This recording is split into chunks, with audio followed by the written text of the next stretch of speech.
Ratchet and Clank 1 is one of the most popular speed games in all of PlayStation speedrunning, with over 120 players. But I bet you all didn't know that Ratchet and Clank 1 has one of the hottest categories in all of speedrunning. And no, I'm not talking about New Game Plus. I'm talking about the infrequently heard of category extension, Boobs %. Yes, this is a category that is based entirely around boobs. Now you're probably wondering, what on earth is this category? If you have no idea what's about to happen, I'm not going to spoil it. Just buckle up. I've got here pulled up the world record speedrun of Boobs %. I'm going to do a little bit of commentary, give you all an idea of what goes on in this run, and then the very end, if you don't know what's going to happen, well, there's going to be a surprise waiting for you. So we're going to dive right into it. So this run was done by my good friend Sneepy, a long-time runner of the Ratchet and Clank series, and currently third place in Ratchet 1 New Game Plus. So a force to be reckoned with. I would say this is probably his most accomplished achievement in speedrunning by far. What you do, the conceit of Boobs % is that you start from a brand new file. So as you can see here, no bolts, no anything, no movement tech. It's just Ratchet and his bomb glove. He's going to be going through Velden here, taking as efficient a line as possible, picking up some bolts along the way, but it doesn't really matter as long as he gets to the amount of bolts that he needs by the time he needs them. Bolts are a very common resource in this game, but of course in Boobs %, we're not going to be going to the end of the game. We're going to be going to one very specific point in the game. So as Sneepy finishes up Velden here, it's going to get ready to go to Novalis. Now Novalis, I'm just going to jump ahead. Novalis starts with, again, more of this side flipping action you've already been seeing. But it comes down here. Now this is called river skip. He's going to jump inside the water here. He's going to hug the corner as he jumps up. And he's going to ledge grab over here, which brings him right to the end of the level. He's going to activate the cutscene. He's going to kill these enemies. Again, he has no better weapons to do it with than the bomb glove. So he's just going to use the bomb glove to clean up these little enemies right here. There's 1, 2, 3. Three very quick kills to activate the cutscene. And to be able to head to the end of the level here, he's going to go across this bridge. He's going to take this elevator right back up. I know it doesn't look like an elevator, but just because it doesn't smell or sound like a duck doesn't mean it's not a duck. It doesn't really make a whole lot of sense. We're going to move past that. So this is the reason why Steepy needs to collect bolts in the first place. He needs 1,000 bolts by the end of the first section of this level so that he can get the helipack. This is the planet Kerwan. I would say probably one of the most atmospheric and widely recognized planets in the entire Ratchet series, frankly. I'm going to pump up the volume just a little bit here in case you can't hear it very well. So he's going to continue his normal side flipping here. Now normally there's a lot to this level, but the basic conceit of the level here is just to get the coordinates for the next one and head on with his merry day. So he's going to kill this helicopter right here. This helicopter has a ton of bolts. Usually somewhere in the ballpark between 450 and 650 bolts, depending on RNG. He only needs 1,000, and he has 11, 11, 1, 1, 1, 1. The lucky number. Of course, this was meant to be the world record run with luck like that. He's going to continue side flipping over into here into Al's Robo Shack, where he's going to spend 1,000 bolts picking up the helipack upgrade for Clank. And now he starts to use a sequence of long jumps. Now, if you chain long jumps together, without touching the analog stick at all, you'll begin to chain speed very naturally. These are called neutral long jumps. They're called neutral long jumps because you are neutral on the left analog stick. You're not pressing anything. So you can see he's chaining all of his speed on this elevator. Even though it doesn't look like it, he's still building up speed by chaining these side flips. And now he's just doing side flips and long jumps over and over to get past this escalator. He's going to come over here to this train sequence. He's going to activate the train sequence. He's going to make sure that this enemy is targeting him before he does it so that he can get hit by this missile. And now he can move during the train cutscene sequence. This is a very standard move in Ratchet 1 speedrunning. One of the first things you have to learn at any level doing any category. And of course, Sneepy nails it for this run. And he hits the infobot just in time before the cutscene ends, that he transitions directly into the next train cutscene, effectively ending the sequence as fast as possible. So he's going to meet this infobot over at its stopping location right over here. He's going to grab it, and he's going to backtrack a little bit just to get back to his ship.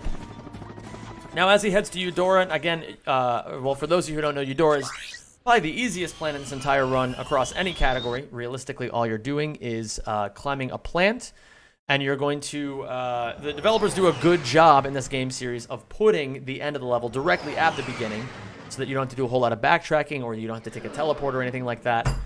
So he's going to use it to his own advantage. Sorry, I just bumped the table with my elbow here.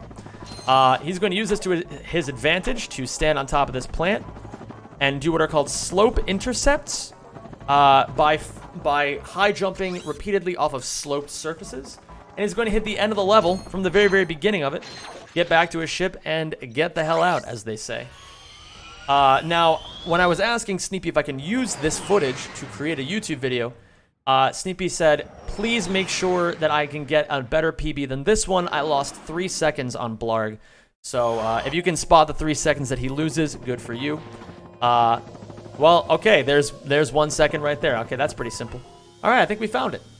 Look at us go. Great detective work, YouTube. I'm very proud of you. So he's going to enter this little ship right here. It's going to take him over the main section of the level. Now, normally what you're supposed to do is you're supposed to press the big red shiny button, which causes the self-destruct sequence.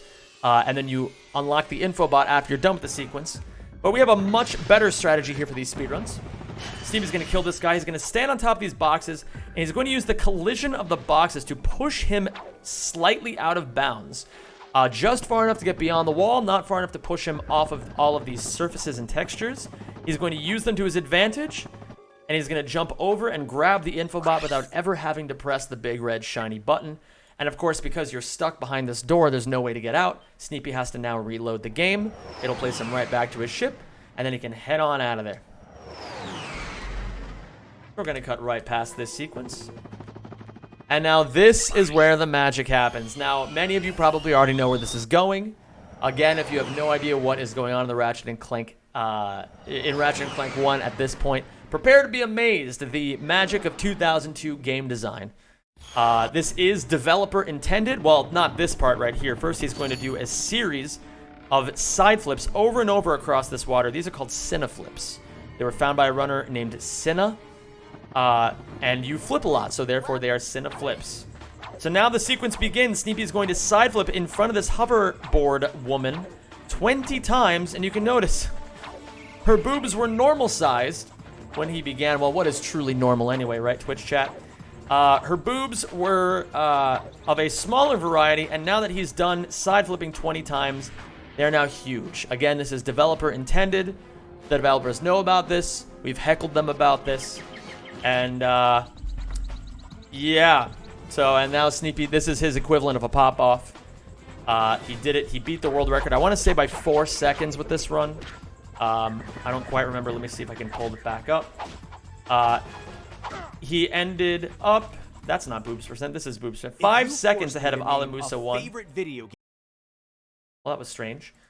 But yeah, so that is the sexiest category in all of speedrunning, Boobs percent. A category so based that it increases boob size. So if anybody's insecure about their own boob size, maybe you just have to get an anthropomorphic weasel to side flip in front of you 20 times, and we'll see what happens. Easier said than done, right? Well, thank you very much for watching. I don't really have too much else to say about this. I kind of want to just give a demonstration of what this run is about. This run is actually a lot more popular than I expected when I was making this video. I thought maybe 10 people would have run this category. But we have over 30 runners, with last place being Tamba of 1 hour, 9 minutes, and 50 seconds, just barely off of 31st place by about 50 minutes. So, you know, very wide spread of runs here. So I'm going to try to be doing a lot more of these types of coverage, just kind of giving you various little things maybe you didn't know about the Ratchet and Clank community in the future for YouTube videos. I'm going to be trying a whole bunch of different things. With the release of Rift Apart, I'm going to be real with all of you. The game was very, very popular at the very beginning at its onset of release. And unfortunately, it's not doing as amazingly YouTube-wise because of a huge oversaturation of content, as well as a lot of people who are avoiding a lot of Rift Apart content because they can't get a PS5 themselves. So for the meantime, I just figured I'd do something a little bit fun.